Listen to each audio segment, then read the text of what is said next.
Serious. Why do you allow the governor to put out a statement, you print his statement verbatim, you're not allowed to ask him questions, and then you come down here and you want me to be candid, which I will always be with you, but somehow that's not ever part of your story. I'm just curious.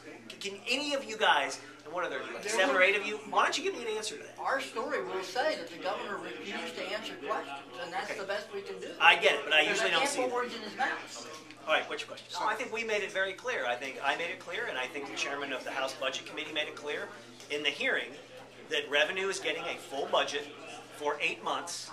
We've made some things very clear that we think the governor has been doing illegally. Keep in mind, the governor started this train on the track.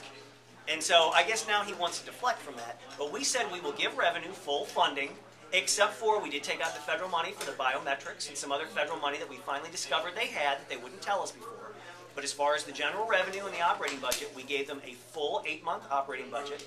And we will come back, as we do, and do a supplemental when we come back in January. And provided that they are on the right track, the governor's no longer doing the illegal things through the Department of Revenue, we made it very clear we would fund the rest of their budget for the rest of the year. There is absolutely no reason for the governor to lay off. If he wants to do that, there's nothing I can do about that. That's his call. It's absolutely unnecessary, and I would ask you to ask the governor why he believes that. Well, I mean, one thing, it took us 3 months to get the truth out of the Department of Revenue. They clearly were not giving us the information we requested.